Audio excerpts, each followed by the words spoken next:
Hey everyone, welcome back to the It's a Mind Game podcast. My name is Jade. I'm a mindset coach and personal trainer specializing in HA and ED recovery, as well as female specific training protocols. Today, I'm super excited because it's like a complete flashback time warp because one of our beautiful ladies, Carla, who actually featured in episode 82 back in January 2022, to discuss her 30-day recovery because we were amazed at how quickly her body responded. Now we're here a couple of years ahead to hear about her pregnancy, her postpartum journey, and of course, life as a mum. Welcome back, Carla. So good to see you again. It's been so long. It's been so long, and obviously we keep in touch on Instagram and things like that. So I feel sort of up to date with what's been going on. But I was mind blown when I looked back at when we last did the podcast because I can't believe it's been that long. But at the same time, your son's one now, and he can't be one without all of that time sort of passing in between. But I'm really excited to talk to you about how you thought perhaps HA recovery shaped motherhood, because obviously the first couple of months of motherhood are pretty intense in regards to learning all these new things. Baby comes first, trying to work everything out. Did you feel like some of the core elements of your HA recovery helped support you through motherhood? Definitely 100%. I think one of the big factors that helped me during postpartum was I was breastfeeding. I thought I'll give it a try. I wasn't sure how it was going to go, but I gave it a try, and um, my little one, he absolutely loved it. He thrived on it. So I kept doing it all the time. And because he was breastfeeding, I kept thinking, I need to be eating and drinking plenty of food to nourish myself because I need to be able to produce enough milk for him. And I think I was just thinking that every day I need to eat way more than I normally would in order to produce milk because I did read or heard that it needs a lot more energy to be creating milk constantly. So all I kept thinking of was, oh, my baby needs food, and I need to be able to produce that instantly for him. So I think that was the main driver for me to ensure I was eating and fueling properly during or after I had him. I didn't like fall back into any bad habits because all I kept thinking was I need to nourish my body, I need to nourish my baby, and that was all I kept thinking of, and that kept me, eating and drinking and fueling properly. Yeah, and I on the did fuel front, yep, sorry. So I was really conscious as well that I didn't want to lose my period. I wanted to, like, my mindset changed, like the HA recovery and going all in. My mindset changed around it all. I just wanted to fuel my body, nourish my body. Like, my body does everything for me, and I see it in a completely different way than I used to see it. So all I want to do now is ensure that I'm fueling it properly and treating it with like the most respect that I possibly can. Yeah, and that's one thing I've noticed over time on your HA page, which I will link in the show notes if anyone wants to reach out to you, is that you're still consistently having breakfast, you're having snacks regularly, and it's very much become a staple of your life versus perhaps just the HA protocol. And then all of a sudden you get your period back, pregnancy happens, and perhaps a few things I guess, release. And I'm not saying that if you are to become a bit more relaxed with eating patterns that you're doing anything wrong, because that's not the case. If you're supporting your body, you're supporting your body. But more in your situation, from what I've seen over time, is that now you're very much at one with this way of living. You're enjoying lunches and dinners and brekkies, you're enjoying snacks. And even sometimes I'll see a pop up of like, oh, it's been a couple of hours time for a snack. Like, it's a very conscious thought, but it doesn't seem stressful for you. It's just like, I know this makes me feel good, so this is what I practice every day. Yeah, like when I first had the baby, I was just trying to eat and fuel. I weren't really like paying much attention because obviously when you're a new mum, there's so much going on. You haven't got So really much time to going think on. about anything. Yeah. But since I've gone back to work and sort of had that bit more time to think about things, I am definitely doing the breakfast snack, lunch snack, evening meal snack like I used to do. And I am again eating almost the same meals I was in HA recovery, where I mean like avocados, like fatty fish, like salmon, nuts. I have nuts and seeds every morning on my cereals, on my oats now. Like, I'm almost doing exactly what I did because that's just my life. That's my lifestyle now. Mm. I don't see it as like a temporary phase or anything like that. That's just what I do now. And some days I'm not hungry at 11 o'clock in the morning. I'm just like, should I skip it today? But I actually think no. Like my body might not be telling me, but it needs fuel. It Mhm. needs fuel, and I just go and eat then because like it's in my brain now. Like it's Yeah, hard to it's just explain, but I think it's because I understand now that I need to nourish myself, and that's what I want to do. I'm not interested anymore in people say to me, "Oh, do you want to go running again? And do you want to be skinny?" And I'm like, I'm happy with the way I look now. I'm not as long as I'm healthy. Like that's all that matters, and I so need to happy be, with the way I look do now. That's a Have you that. consistently felt that way? So going through HA recovery, even the postpartum experience, because obviously when you give birth to baby, your body just looks completely different all over again. Baby's out, yet your belly's still swollen like you're pregnant, the full breasts, excess body fat because you're creating milk. Like there's so many changes that go on. I guess it's a big question because I'm talking sort of HA recovery space, pregnancy, postpartum. Did you feel you had, I guess, the mindset tools in place to accept the changes as they occurred? Or did you feel like there were some sticky spots? What's that transition been? Because you've had quite a few um, big changes, really, over a relatively short period of time. So when I first had the baby, I weren't really bothered about how I looked. My mum said to me, "Oh, you'll go back eventually. I wouldn't worry about it." And I was honestly not interested. I was like, "It'll go back. My body will do what my body wants to do. Like Mm. just keep eating and fueling as normal, and your body will do the rest." I just let my body tell me what it wants to do. I did go back to the gym twice a week when I was on maternity leave for 9 months. Now, I made sure that I weren't hammering myself on the treadmill. I just went and did some weights. I did about 15 minutes of cardio at the beginning, and I purposely went and did weights because I thought I don't want to start on the running again because I might end up sort of going further and further.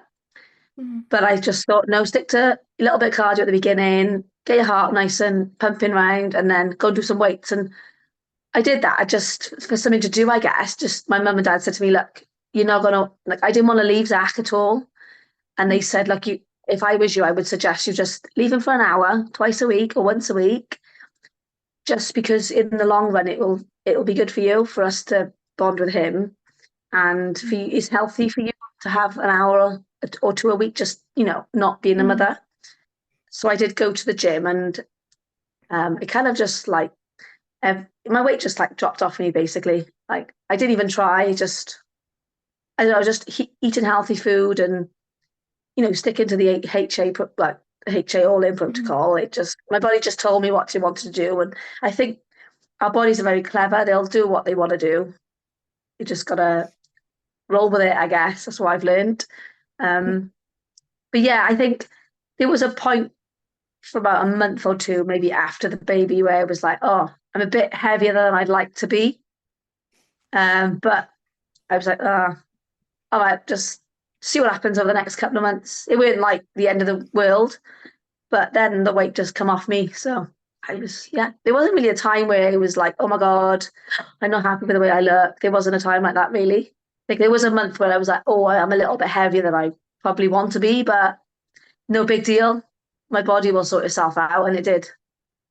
Yeah, and I just, as you're sharing all of that, I just keep hearing trust, trust, trust, because you're observing these changes and you're coming back to, my body will do whatever it needs to do. I'll just feel it appropriately and it will do the rest. And, that's the epitome of trust when it comes to our bodies, is just going, what, I just need to care for it and then it will sort itself out, which is really, really beautiful because that sort of kicked in through that HA recovery phase and it's so beautifully held you throughout the rest of your adventures of life so far.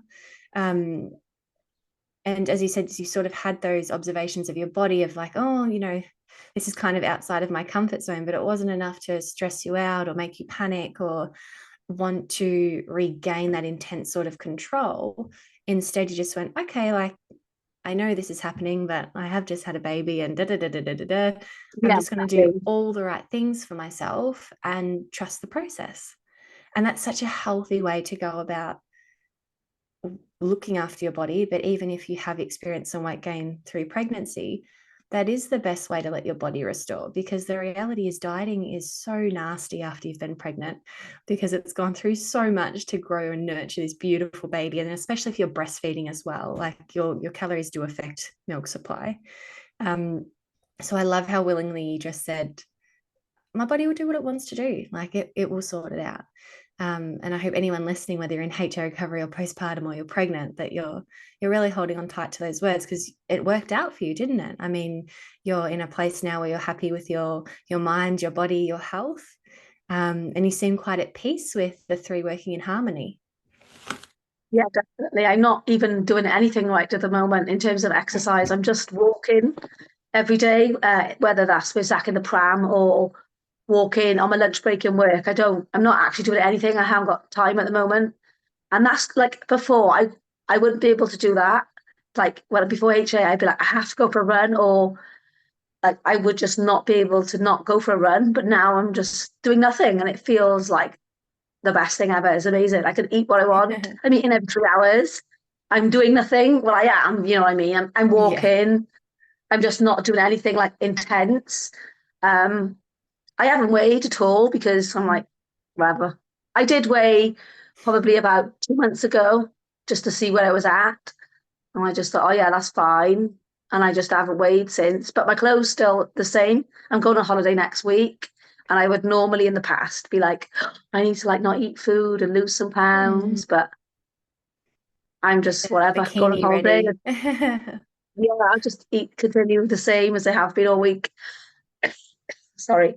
Um, yeah, just it's like I feel free. It's mad. Just feel like free. I'm not controlled anymore by exercise. I control the exercise now. I feel like I'm in control of it. So yeah, it's mad, isn't it? How your mind set changes before or and after HA. Yeah, and I think about this quite often actually, which is when you are living the life that perhaps caused your HA in the moment, it feels like you can't live any other way. Yeah. Um, like for me, it was training twice a day. It was personal training 10 to 12 hours a day, eating the way that I was eating, um, all those kinds of like core behaviors, I guess, they felt essential. And the idea of changing them was just like, I can't fathom this. It makes no sense and I don't want to. And, da da da da. And then I fast forward to where I'm at now. And I really resonate with what you're saying in regards to, if I have the opportunity to train, I will. But at the same time, if I can't and a walk is the best I can do, then I'll take that because that's the best I can do right now. And the idea of living that way years ago, because for me, I've been recovered quite some time, that was like, absolutely not. It was offensive. It was insulting. It would disgust me almost. And yet here I am living this life now that actually feels really great. And I look back at how I used to live. And while I wouldn't change any of it, right, because I loved it while I was in it, I really did. But the idea of training twice a day, dieting all the time, um, I don't know how I could go back to that. And I do have elements of me that would be, that sometimes goes to, oh, I wouldn't mind achieving that body, like trying to achieve that body again. But with health, like, is that possible? Right. Because it would literally be just like doubling through. And then it gets short circuited because I realize it's just sort of an autopilot thought. The desire isn't actually there. Like, the desire is just doing what I'm currently doing. But do you ever look back and sort of think how in the moment you didn't think you could live any other way? Like, you had to go for the run, you had to eat and diet, and all of a sudden you're living the life you thought you never could, looking back, going, oh gosh, I just couldn't do that again. Like, no way. 100%. I remember during lockdown, I was thinking I could never imagine myself not doing what I do. So going for a run, going to spin class every morning. I just thought, wonder if I'll ever stop this one day because at the moment I don't feel like I can't. It was like strange. Sorry, I'm gonna sneeze. I'm gonna really bad cough. Oh, my You eyes are okay? watering. Oh, poor love. um, yeah, I honestly thought, oh my God, is this ever gonna like how am I ever gonna not live like this way? Mm-hmm. And I just think, remembering my whys, I think when I did the HA the HA program, and I remember us going through the whys. Why did you want to stop? And remembering them like all the time in my brain helps me get out of that Mhm. and help me realize I don't need to live like that. It's very strange, isn't it? Like how your mind completely changes. Sorry, No, I'm no, literally that's all coughing right. so If you need a moment, just yeah, go for it. bad. Um, But something that sticks out to me as well is when you were in the program and you've got quite the athletic history. And I would definitely encourage anyone who's newer to the podcast to jump back to episode 82 and have a listen to the original podcast with Carla. But there was a big turning point when we discussed HA as being seen as an injury. All right. So if you have a fractured shin bone, you're not going to keep running. You're going to nurse it until it's better. You're going to go through your rehab and then you're going to go back to full speed. And that's how we describe the HA recovery process, which is like we're just nurturing an injury for a little bit and then you can rebuild. And that rebuild can be whatever you want it to be. So for some women, they want to get back to full capacity, but in a way that's full capacity with their period. And other women, by the time they have their babies and whatever else, their new full capacity is just completely different because their lifestyle is so different, their priorities are so different. Um, I guess going back to when you had HA and you're in the program with Claudia and I, do you feel like there was any other pieces of information that really resonated with you that helped you move forward? remember my whys was a big one. Just constantly saying, "Why am I doing this? Why am I doing this?" The community that was there to support me was brilliant. Like if I had a question, then no question was a silly one because so many other people were going through the same thing. Um, so it was always there. The support was always there for me to speak to. I couldn't really speak to anyone else because I didn't. Nobody else, unless you're going through it, nobody understands. Mm. Um, I remember the monkey in the cage. Oh, You yes. taught me about the monkey in the cage. I think that helped, and that still helps me today. Not just like food related, but if I'm having a people get crap days sometimes. I just I always think of that, and it always like makes me smile, and it actually works.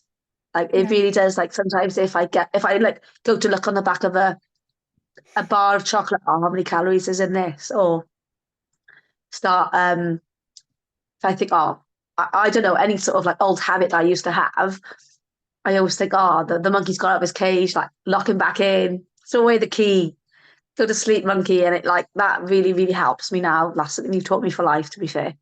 It's really good. I'm so happy to Um, hear that. Do you want to yeah, describe what the monkey in the cage is, just for our listeners? yeah. So basically, like when you've got like disordered thoughts, like don't eat this or eat that, or you're not allowed to have all that, or whatever disordered thought you have, I always think like Jay taught me to think like the naughty monkey. He's got out of his cage and he's telling you these things in his head. It's like the little voice in your head where he should be in his cage, locked away, and you're those thoughts you're having, you're shutting them out because he's locked in his cage now, and don't let them affect you. You carry on the way that you want to carry on. Don't let him affect your behavior and give you disordered thoughts, if that makes sense. Yeah, absolutely. So the crazy monkey is essentially it's not our intuitive self. It's that disordered self. And that disordered self tends to be more of a bully, tends to be a bit more grumpy and grouchy and negative. It's not the character traits of someone you'd want to be best friends with, right? Your intuitive self would want that. And the idea behind the crazy monkey is that when those thoughts run rampant, is we can feel like the monkey's in control and not us. But the reality is it's our mind and we're the observer of it. So we can take the reins and steer whichever direction we want to. So when Carla refers to locking the monkey in the cage, it's witnessing, oh, that voice is out, but I don't have to listen to you. I don't have to give you permission to rule my life. I'm going to pop you back in the cage because you're not helping me. And then you pop the monkey back in the cage and you go back to your intuitive self or your more thoughtful self. Um, that I love that that's stuck with you and that it's still with you right now because it's such a simple trick, I guess, to be like, oh gosh, monkey's out, cage it up, and then just carry on. As you beautifully said, it's not sitting there and processing and processing and processing. It's just like, oh, hang on, this isn't the voice I want to listen to. Where's my other one? right? And then you just go Yeah, and find that. So I love that that stuck with you and that it's still helping you years later. I think another one, oh, it's gone now actually. Oh no, another one for me was realizing a disordered thought, realizing, oh, that's my disordered thought. That's not like a rational thought. That's a disordered thought. Like not listening to it or go down that route. Yeah. That's another one. Is becoming aware of what's Which one was really you and which one was the disorder? Yeah, that's a big one, isn't yeah. it? Because we always think it's our true self until it I gets think questioned and we're like, oh, hang on, but if I was wanting my best for me, why would I want that? And then we can start to identify the differences. And yeah, that's definitely an earth shattering moment when you can make that identification and go, hang on, there's two voices in here. and another one would be as well realizing my habits. I didn't realize like until I listed all my habits down, like where did I get those habits from? Like I'd made them up. Like nobody Mm, gave me those rules, but I'd actually created them in my brain and didn't even realize until I wrote them down that I had so many of them. And I yeah. was like, wow, like you live by these rules that you created yourself. Like what? I was like, I am not having any more rules. I am literally, that was one of the first things I did. I was like, right, that's it. I'm getting rid of these rules. I remember, I think I did two one week, two another week. And like within like a month, most of the rules were gone. Um, so that was a big one for me as well, like not wanting to be living by these rules. Like Mm, I remember the one Christmas time, my husband said to me, oh, I've had a mince pie. Do you think I can have another one? mm, And normally I would have said, well, no, you can't have any more. But why not anymore? Like, you can have as many as you want. I was like, there's no rules, babe. You can have as many as you want. And I yeah. remember thinking, God, I've got this. I've got this now. There's no more rules anymore. Like, I'd let him like portion out my food as well. I wouldn't do it myself. Like, you can sort my food out tonight. You Mm, can plate it up and give it to me. So I'd have no control of the size of the portion or what was in it. And mhm. I think challenging the rules I had was a big one as well for overcoming them. Yeah, the identification of rules is an important one. And I do actually remember you doing that activity and coming to a group call and being like, I had no idea.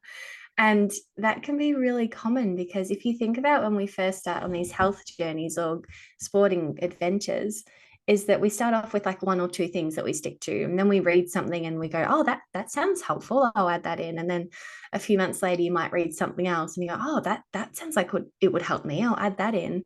And then next minute, you've actually got a variation of 10 different diets and training protocols all mushed together rather than just committing to say one protocol. And sometimes that can be the straw that breaks the camel's back. It's if you sticking to one sort of lifestyle behavior won't cause HA. It's when we start to bring in all 10 of them and mix them for our own magical concoction that we go, oh, hang on, now we're Yeah. really throwing things off. Um, I guess slingshotting forward into where we're at now, how did you feel about um, stopping breastfeeding, the return of your period? Did you have any insecurities? Were you feeling confident about it? Do you want to share a little bit about what that stage was like for you? Yeah. So I was breastfeeding up to 11 months. I hadn't had a period and I was asking my friends, oh, have your period come back? And a few of them were breastfeeding and had theirs back. And I started to get itchy feet. I was like, why haven't mine come back yet? And then I spoke to Claudia and a few other people, and they said, it's absolutely normal not to have a period when you're breastfeeding. So I kind of thought, and I didn't want a baby straight away anyway. So I just thought, well, it doesn't matter either way. Just carry on as you're doing. Um, don't be doing too much exercise. I just need like going to the gym twice a week, light workouts, fueling properly. So I just thought I won't worry about it for now until I start breastfeeding. So carried on as normal, stopped breastfeeding at 11 months. And I was like, oh, excited now to see what happens. So I was thinking, oh, please come back. Please come back. I wasn't sure what's going to happen. And then one of my friends rang me, an old school friend rang me and basically said that she'd watched a presentation with Claudia and seen me on there Yes. and was like, oh my God, I haven't seen you since school. And you're on there. Like, she couldn't believe it. I couldn't believe it either. I thought, going on the other side of the world to you. So I had a chat with her, and it came kind of made me think, ah, maybe I should just not do anything for a while, just to let my body settle and see what happens. So I stopped exercising then. I just go walking, and I like, and then a few weeks later, it just appeared. And I was Yay. like, oh my God, it's come back. It's like the best day of my life all over again. Obviously, having Zach was the best, but second best. Um, Yeah. yeah, I was chuffed. I was so happy. Yeah, it was just the best thing ever. I just thought, you know what? Like, you really have. I'm really proud of myself because I was only like walking, nothing intense. I've been fueling properly, eating all my healthy fats, seeds, um, nourishing my body properly every 3 hours, eating breakfast as soon as I woke up. I was doing basically the HA protocol, just just as in that's my lifestyle now, and it goes to show that It works. my body trusts me now, and it's come back. And we'll see if number two arrives soon. I'm pretty confident it will because I haven't really changed anything. Yeah. So yeah, um, chuffed to beans. Yeah, and it is so exciting when it returns postpartum as well. I had a similar experience because for me, I stopped breastfeeding, I'm pretty sure it was 14 months, but I'd only been feeding Simmer once or twice a day for maybe the 2 weeks prior, so it was minimal. And then 2 weeks later, my period come back, and I was still training. I don't remember what I was actually doing, but it probably would have been 3 days a week, I think. Um, but that excitement when it showed up was just as good as when I got my period back originally, because you and I are much the same in the way that we fell pregnant quite quickly. So you kind of like just got the excitement of having your period back, and then you lost it again for all the right reasons, of course. So it was kind of like, it was still quite novel to have a period again. Yeah, Yeah, so the celebrations were definitely wonderful. For those who might not have listened to the first podcast, how many periods did you have before you fell pregnant? just one period Just in one. 14 years, one real period, and Yeah. then I felt pregnant, and I've just had my first one, which Yeah. sounds crazy. Yeah, absolutely. No It's, wonder you're so excited. You've had one in 14 years, and then you've had a year off. No, nearly 2 years off, really. Pregnancy, yeah. Zach's one, and now it's back again. So I've had But two periods in 16 years. Yeah, yeah. something like that. So for those ladies listening, there's that idea sometimes that I've had it missing for longer than 10 years. It's going to be so much harder for me. Carla's was missing for 14 years. She was in the program for 32 days, period, come back, pregnant the next month, boom, and period's back again now. So it's a testament to our body really can respond so beautifully when we nourish it the way that we should. And Mm. also on the mindset side of things, you were in a wonderful position to really take on those changes on board, because some women face more resistance than others. But you were very open and receptive to, oh wow, there's these things that need to change, and I'm going to change it, and you just went for it, which is really great. Yeah, best thing I ever done, and I've learned so much from it. Like the amount of people that message me and ask me, and from my experience. But everybody is so different, aren't they? Like everybody's journey through it is Absolutely. completely different. Yeah. But I think there are some things that everybody like can do and to relate to my journey. Like trust your body. Um, it knows what it wants to do. You just need to nourish it properly. And yeah, it's just so clever, isn't it? Your body, I just think is incredible. And Mm. I'll always now treat it with the most respect. I've learned that health is absolutely everything, isn't it? I'm gonna ask one more question before we wrap things up, because I love how you just said, like, I trust my body, and the way you describe the relationship you've got with your body now, it seems like one of unity, or even harmony.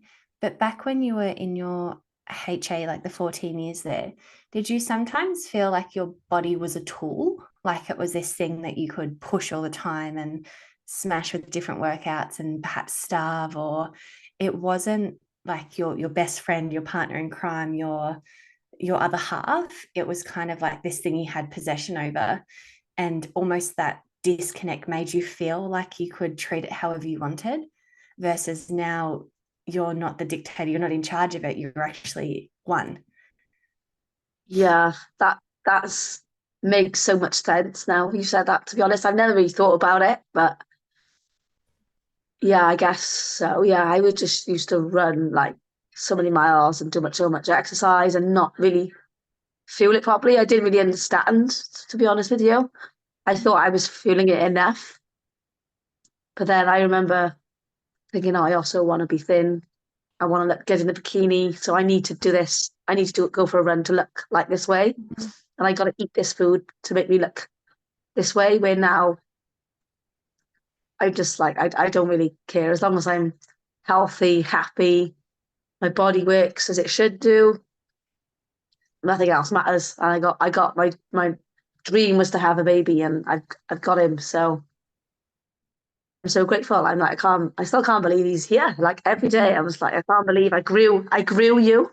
Like I made you. So It's beautiful. just mind blowing, isn't it? Like Yeah. Yeah. yeah, I got to make Especially as sure I they always. keep making these new advances as well. Like they start mumbling or they're smart because Zach's still quite young. They're trying to walk, and it's like, oh my gosh, I created this human that's trying to walk. Like, Mm, and I remember thinking really simple things with Cosima, like how complicated and beautifully tasked the human body is. Just even the idea that you can drink something and then all of a sudden, you go and do a wee. But how many processes were involved to do that? And I'd be changing a nappy sometimes and being like, oh my God, I created this human that does like all of these processes. Like, how amazing. And it's so special. It kind yeah, of makes you appreciate your own body more because you're watching what their body's doing. And you're like, wow. It's like, oh, why can't I say wow to my body? I should be saying wow to my body. yeah, definitely. I think like I'll always be grateful for the um journey I had with you and Claudia. I'll never forget it. I'll always probably live that way now in the future with my eating habits now are so much different, as in terms of eating every 3 hours, fueling properly. Even if I'm not hungry, I'll still go and eat something to fuel myself.